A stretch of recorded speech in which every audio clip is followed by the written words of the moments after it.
सपना सपना सपना। अरे उदास का है बारी हो? बस बस ऐसे ही।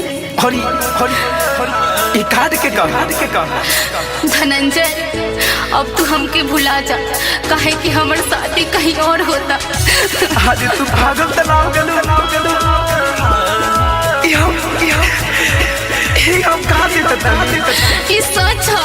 अरे हमरा जिंदगी के का होई रे पगली हो काले चल जाईबू तू बदल जाईबू अपन हाथे पिया के मेहंदी मल जाईबू। अरे जा काले चल जाईबू तू बदल जाईबू अपन हाथे पिया के मेहंदी मल जाईबू।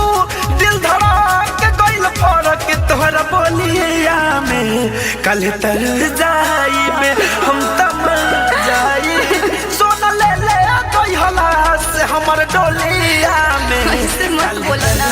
जाइबे हम तम जाई सोना ले ले कोई हला हमर डोलिया में।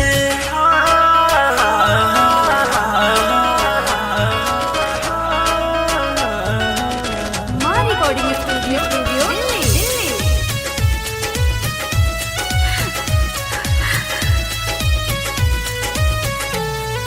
हो चले जाइबू दिल के हमर दियावा पुता के ले ले जाइह पियावा के बगले में सुता के।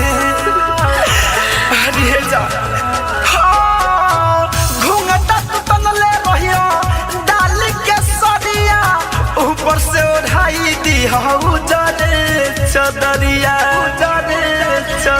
छुपाली हो लुकाली हो मन भर चेहरा के निहारली हो तू तार दिह पियावा के टोलिया में कल तर जाइब हम तम जाइब जान ले ले कोई हलास हमर टोलिया में कल तर जाइब हम तम जाइब सोना ले ले कोई हलास हमर टोलिया में।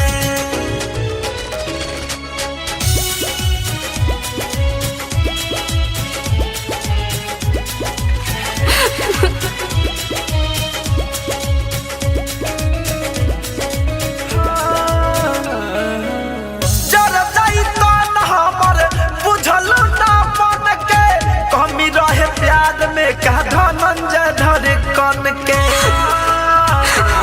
अरे मर जाइए जा पीछा ही उतरी हो लेके जइह ना मकान में जाके तू जरा दी हो ससुरा के शमशान में होके हु जाने ना पहचाने ना जाने अचार पटाग कपला गे ना तू रंगइबू अंत प्यार के रंगोलिया में कल तर जाइब हम तम जाइब सोना ले ले कोई हलास हमारे टोलिया में